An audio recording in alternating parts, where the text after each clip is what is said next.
श्री सद्गुरु महाराज की जय। पूज्यपाद महर्षि संतसेवी परमहंस जी महाराज का प्रवचन। राम काज हेतु तब अवतारा। समवेत समादरणीय सज्जनवृंद, माताओं एवं भक्तिमती बहनों, मुझे प्रसन्नता हो रही है कि कई वर्ष पहले स्वामी शरणानंद जी महाराज हमारे आश्रम पर, महर्षि मही आश्रम कुप्पाघाट भागलपुर, पधारे थे। उनके दर्शन अपने आश्रम में मैंने किए थे और आज सौभाग्य मिला है कि उनके आश्रम में आकर हम लोग सत्संग कर रहे हैं। सभी धर्म प्रेमियों को मैं धन्यवाद देता हूँ। मैं सुदूर से आया हूँ, इसलिए ज्ञान से भरपूर हूँ, ऐसी समझ भूल होगी। मैं ज्ञान में पूरा नहीं, बिल्कुल अधूरा हूँ। फिर भी आप लोगों के समक्ष कुछ कहना जरूरी है, वह तो ऐसा समझिए कि मजबूरी है।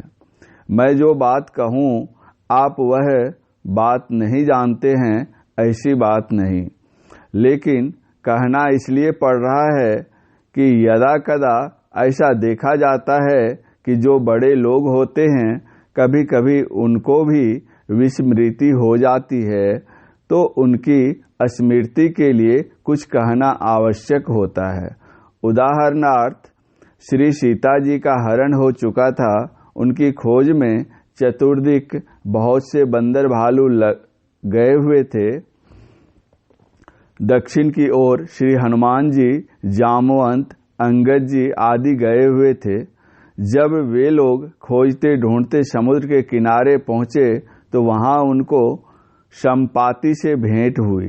उन्होंने बताया कि श्री सीता जी रावण रक्षित लंकापुरी स्थित अशोक वाटिका में है। मैं यहाँ से देख रहा हूँ, तुम लोग नहीं देखते। मैं देखो तुम नाहीन, गीधहि दृष्टि अपार। इस प्रकार पता लग गया कि श्री सीता जी लंका में हैं, लेकिन वहां जाकर उनके दर्शन कर, उनसे कथा वार्ता कर, वहां का समाचार लेकर आए तो कौन और कैसे, क्योंकि 100 योजन समुद्र का लंघन किए बिना कोई वहां जा नहीं सकता था। जितने बंदर भालू थे सबने अपने अपने बल विक्रम की बात बताई। किसी ने 10 योजन, किसी ने 20 योजन, इसी क्रम में 30, 40, 50, 60, 70, 80, 90 योजन तक लांघने की बात उन लोगों ने सुनाई। लेकिन समुद्र लंघन करना तो 100 योजन का था। अंगद कहा जाऊं मैं पारा, मन संशय कछु फिरति बारा। रामचरितमानस। अंगद 100 योजन समुद्र लांघ सकता था, वहां पहुंच सकता था, लेकिन उसको उस ओर से लौटने में संदेह था। जामवंत बैठे हुए थे हनुमान जी की बगल में। उन्होंने उनसे कहा, राम काज के लिए तुम्हारा अवतार हुआ है, तुम चुप बैठे हो। जामवंत कह सुनो हनुमाना, का चुप साधि रहियो बलवाना। राम काज हित तब अवतारा, सुनत ही भये पर्वताकारा। रामचरितमानस। जामवंत के वचन सुनकर हनुमंत तो पर्वतवत बन गए और फिर जोश भरी वाणी में बोले, हे जाम्बवान, आप बताइए कि लंका जाकर वहां मुझे करना क्या क्या है। रावण को मार कर आऊं या उसको बांध कर लाऊं अथवा लंका को समुद्र में डुबाऊं, आप बताएं मैं क्या करूं। जामवंत ने कहा, तुमको केवल श्री सीता जी की खबर लेकर आना है। मेरे इस प्रसंग के सुनाने का तात्पर्य क्या हुआ, यह है कि उसने बलवीर धीर महावीर जो थे वे भी अपने बल को भूल गए थे। जामवान ने याद दिलाया तो उनको याद आया और वे छलांग मार समुद्र को लांघ, अक्षय कुमार को मार, लंका को जला, श्री सीता जी की सुधि ला भगवान श्री राम के पास उपस्थित हो गए। इसी भांति आप लोग भी जानते सब बात हैं, किंतु मैं तो केवल याद दिलाने के लिए आप लोगों के समक्ष उपस्थित हुआ हूं। विज्ञापन के द्वारा आप लोगों को यह बात ज्ञात कराई गई है कि यहाँ संत मत का सत्संग होगा। संत मत कोई नया धर्म, नया मत, नया मजहब, नया संप्रदाय नहीं है। यह परम पुरातन सनातन वैदिक धर्म है। पर वैदिक धर्म होते हुए यह किसी अवैदिक धर्म से घृणा अथवा राग द्वेष नहीं करता, बल्कि संत मत में सभी संतों का समान रूप से सम्मान किया जाता है। किन्हीं का अपमान नहीं किया जाता। संत मत में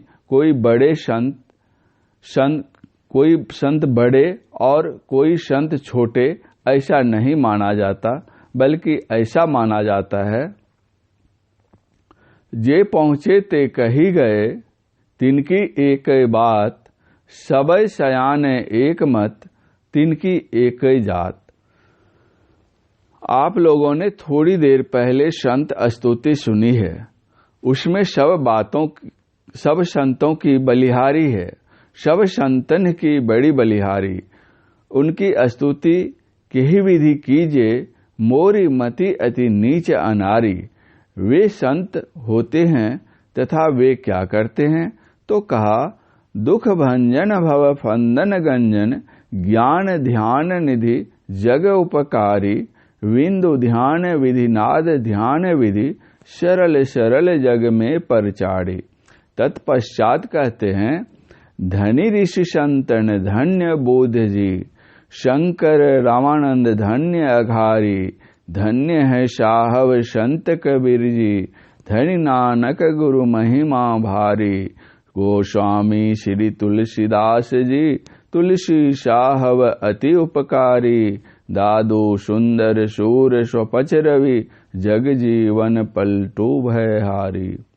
सृष्टि के आदिकाल से अब तक तथा जब तक सृष्टि रहेगी, कितने संत हुए और कितने होंगे, उन सब में किन किन के नाम पद में जोड़ें और किन किन के नाम छोड़े जाएं, इस दृष्टि को अपनाकर संत कवि ने अपने हृदय के उद्गार में कहा, सतगुरु देवी अरुज भये हैं, होंगे सब चरणन सिरधारी।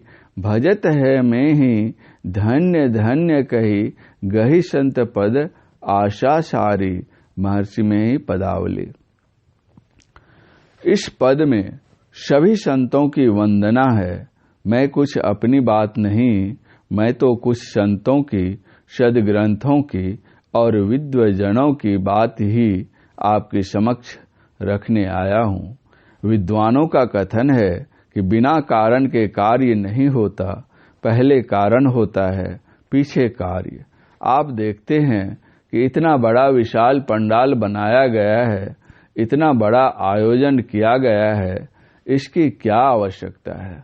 कोई कारण तो होना ही चाहिए। विद्वानों का कथन है, जो कार्य करने के पहले सोच लेता है, अर्थात जो सोचकर कार्य करता है, वह बुद्धिमता कहलाती है। जो काम करते हुए सोचता है, यह सतर्कता कहलाती है। जो कार्य करने के बाद सोचता है, वह मूर्खता कहलाती है। बिना विचारे जो करे, सो पीछे पछताए। काम बिगाड़े आपनो, जग में होत हंसाए।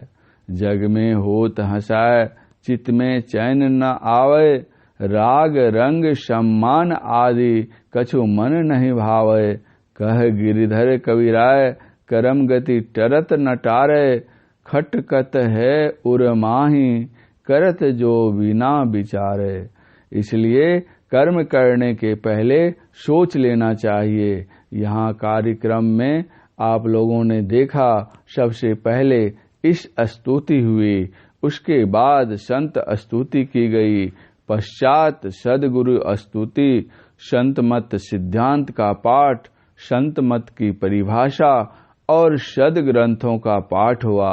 आखिर इसका कारण, इसकी आवश्यकता अथवा इसका उद्देश्य क्या है? जो इंसान होता है, जो विवेकशील मानव होता है, उसका जो कोई उपकार करता है तो वह भी चाहता है उसका उपकार करे। भगवान बुद्ध के जमाने की बात है। श्रावस्ती नगर में एक बहुत बड़े सेठ थे। नगर सेठ कहलाते थे। वे जितने ही बड़े सेठ थे उतने ही बड़े वे कंजूस भी थे। भिक्षु लोग भिक्षा के लिए उनके पास जाते थे तो वे कभी किसी को कुछ देते नहीं थे। भगवान बुद्ध के प्रमुख शिष्य सारिपुत्र भी कई दिन उनके दरवाजे पर जाते रहे, लेकिन उन्होंने उनको भी कभी कुछ नहीं दिया। परंतु सारिपुत्र ने जाना बंद नहीं किया। एक दिन सेठ जी ने पूछा, भिक्षु, मैं तो तुमको कभी कुछ देता नहीं, फिर तुम आते क्यों हो? सारिपुत्र ने कहा, तुम देते कैसे नहीं हो? इतने दिनों तक तुम मौन रहे, चुप रहे, लेकिन आज वचन तो तुमने दिए। सेठ जी ने देखा यह बड़ा संतोषी भिक्षु है। किसी से कहा, एक कलछी भात इसको दिला दो। उनको एक कलछी भात दिला दिया। वे संतुष्ट होकर विहार चले आए। अब होता क्या है, सेठ जी के ऊपर उन संत का प्रभाव पड़ता है, उनकी अहेतु की कृपा होती है। परिणाम स्वरूप सेठ जी के मन में अपने वैभव से विराग हो जाता है। सोचते हैं, मैंने तो चाहा था भोगों को भोगेंगे, लेकिन भोग ने ही मुझे भोग लिया। संत कबीर साहब की वाणी में है, हम जाने थे खाएंगे, बहुत जमी बहुमाल, ज्यों का त्यों रह गया, पकड़ी ले गया काल। शरीर वृद्ध होता है, लेकिन तृष्णा वृद्धा नहीं होती। वह ज्यों की त्यों युवती बनी रहती है। तुलसीदास जी ने कहा है, बूझे न काम अग्नि तुलसी, कहूँ विषय भोग बहुत घीते। बहु घीते। प्रज्वलित अग्नि में घृत डालने से वह बुझती नहीं, वह बढ़ती है। उसी तरह विषय भोगों से कभी तृप्ति होती नहीं, बल्कि कामाग्नि अधिकाधिक बढ़ती है। हाँ, तो उक्त संत की अनुकंपा से सेठ जी का मन संसार से उपराम हुआ और वे चले आए भगवान बुद्ध की चरण शरण में शिक्षा दीक्षा ग्रहण करने के लिए। भगवान बुद्ध ने भिक्षुओं को बुलाया और पूछा, तुम लोग इनको पहचानते हो? ये कौन है? भिक्षुओं ने कहा, जी हाँ, ये बहुत बड़े सेठ हैं, बहुत धनी हैं। भगवान बुद्ध ने पुनः पूछा, तुम लोगों का उपकार इन्होंने कभी कुछ किया है? भिक्षुओं ने कहा, भंते, ये बहुत बड़े कंजूस हैं, शूम हैं, मक्खी चूस हैं। संसार में 4 तरह के लोग होते हैं, दाता, उदार, शुम यानी कंजूस और मक्खी चूस। अपनी सुख सुविधा की परवाह नहीं करके जो दूसरों की भलाई करते हैं, उपकार करते हैं, ऐसे विचार के लोगों को दाता कहा जाता है। अपनी अर्जित संपत्ति के द्वारा जो अपनी सुख सुविधा के साथ दूसरों का भी ख्याल रखते हैं, उपकार करते हैं, वे उदार कहलाते हैं।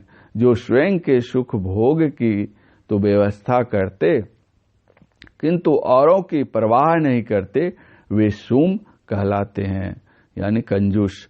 जो प्राप्त धन का न तो स्वयं उपभोग करते और न अन्यों को करने देते, धन को बटोर बटोर कर रखे जाते हैं, वे मक्खी चूस कहलाते हैं।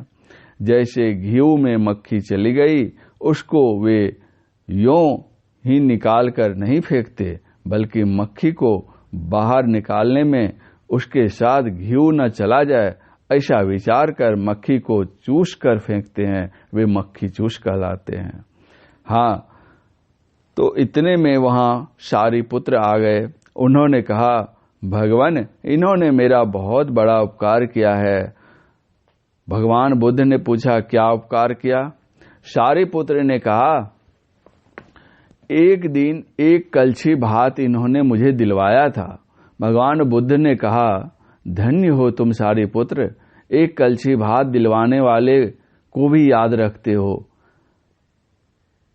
इसलिए तुम ही इनको भिक्षु बनाओ, संन्यास दीक्षा दो। भगवान की आज्ञा पाकर सारिपुत्र ने उस सेठ जी को संन्यास दीक्षा दी। इस कथा के कहने का तात्पर्य यह है कि उत्तम पुरुष कैसे होते हैं। भात देने वाले की बात कौन कहे, यहाँ तो दिलाने वाले का भी उपकार नहीं भूलते। अब हम जरा अपनी ओर देखें, सोचें, हम लोग परम प्रभु परमात्मा से कितने उपकृत हैं। जरा विवेक विलोचन से अवलोकन करें। जिस समय हम अपनी माताजी के गर्भ में थे, पिताजी तो हमसे दूर थे। जिस माताजी के पेट में हम थे, वह बेचारी माता जी भी नहीं जानती थी कि पेट में पुत्र है अथवा पुत्री। फिर हमारे लिए उस समय वहां वे कुछ कर ही क्या सकती थी। 9-10 महीने हम माताजी के पेट में रह गए, लेकिन हम क्या खाते थे, क्या पीते थे, कब और कैसे जगते थे, वहां कैसे बैठते थे, कैसे करवट बदलते थे, कैसे श्वास लेते थे, न जाने वहां कैसे कैसे बचा करते थे। अब अथवा क्या क्या कैसे कैसे होता था, कुछ पता नहीं।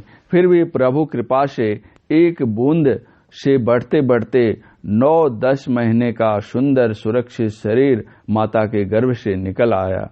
वहां किसने खिलाया, किसने पिलाया, किसने रक्षा की, किसके संरक्षण में रहे। जाड़ा, गर्मी, बरसात सभी मौसम बीत गए। वहां गर्मी मौसम में कैसा अद्भुत कूलर लगा था और जाड़े में कैसा हीटर। अद्भुत और आश्चर्य है। आराम से हम रह गए वहां 9-10 महीने। फिर जन्म हुआ। जिस समय संसार में आए उस समय मुंह में एक भी दांत नहीं था, बात बोलने की शक्ति नहीं थी। तब प्रभु ने हमारे लिए कितनी सुंदर दूध की व्यवस्था की। वह दूध भी कैसा सुस्वादु, सुपाच्य और 24 घंटे तरोताजा। उसको कभी औंटने का काम नहीं। ऐसा भी कभी नहीं कि अधिक गर्म हो तो उसको ठंडा करने की आवश्यकता पड़े, फिर ऐसा भी नहीं कि अधिक ठंडा हो तो उसको गर्म किया जाए, बल्कि नातिशीतोष्ण वह दूध, नातिशीतोष्ण वह दूध कभी कमता नहीं, कभी जमता नहीं, कभी घटता नहीं, कभी फटता नहीं। उसमें कभी कीड़े मकोड़े लगने का भय नहीं। इस तरह की सारी सुव्यवस्था कर दी प्रभु ने माताजी के शरीर में। हम जन्म लेते हैं, भूख लगती है तो रोते हैं। माताजी हमें स्तनपान कराती हैं, मुंह में स्तन डाल देती हैं, परंतु क्या वे हमें सिखा सकती हैं कि बच्चे तुम ऐसे दूध चूसो और ऐसे घूंटो तो तुम्हारे पेट में दूध जाएगा, तुम्हारी भूख मिटेगी। किसने सिखलाया कि ऐसे चूसो, किसने सिखलाया कि ऐसे घूंटो। यह सब प्रभु की कृपा है, प्रभु की देन है हम पर। जब दांत नहीं तब दूध पिया, और जब दांत हो गए तब अन्न धन फल फूल मेवा कंद नाना जाति के हैं रचे जिसने हमारे ही लिए सब भांति के। कितना मेवा खाया, कितना मिष्टान खाया, कितना दूध पिया, कितना दही खाया, ना जाने कितनी कितनी अच्छी से अच्छी चीजें खाई। इंसान एक कलछी भात दिलाने वाले की भी याद रखते हैं, और जिसने हमें इतना खिलाया, इतना पिलाया, अब तक खिलाते हैं और जब तक जीवन रहेगा तब तक खिलाते रहेंगे। अन्न और जल के बिना तो हम कुछ दिन जीवित रह सकते हैं, लेकिन हवा के बिना हम एक सेकंड नहीं जीवित रह सकते। वह हवा कृपालु प्रभु हमें मुफ्त देते रहते हैं। उस प्रभु की यदि याद नहीं करें तो हम कैसे इंसान हैं। उपकारक का उपकार करना इंसानियत है।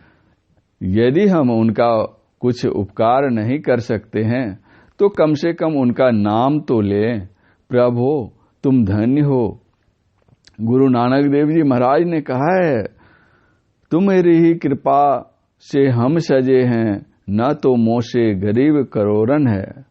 हे प्रभु तुम्हारी ही कृपा से हम सजे हैं, मजे में हैं, सुंदर शरीर है, सुंदर घर है, सुंदर आवास है, सुंदर भोजन है, सुंदर वस्त्र अलंकार है, सब कुछ सुंदर ही सुंदर है। नहीं तो मेरे समान कितने तो सड़क पर खड़े हैं, कितने फुटपाथ पर पड़े हैं और कितने पेड़ के नीचे जाड़ा गर्मी बरसात सहते हैं, मानो वे यहाँ ही गड़े हैं।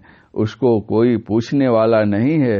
जो कुछ भी सुख है, जो कुछ भी सुविधा है, जो कुछ भी आराम है, सब उस प्रभु की देन है। उस प्रभु का नाम हम नहीं लें तो कितने कृतज्ञ हैं। इसलिए हम लोग सबसे पहले इस स्तुति करते हैं, स्तुति कहते हैं यश गान को, जिससे उनकी विशेषता जानी जाती है। जब तक किसी की विशेषता नहीं जानी जाती तब तक उस ओर आकर्षण नहीं होता। इस हेतु प्रभु के गुणों का गान अवश्यमेव करना चाहिए। इस प्रवचन का दूसरा अंतिम भाग अगले प्रवचन पाठ में पूज्यपाद महर्षि संसेवी परमहंस जी महाराज का यह प्रवचन दिल्ली, हरियाणा, चंडीगढ़ मानव सेवा संघ के प्रांगण करनाल में दिनांक 1/11/1989 ईस्वी के प्रातःकालीन सत्संग में हुआ था। श्री सद्गुरु महाराज की जय।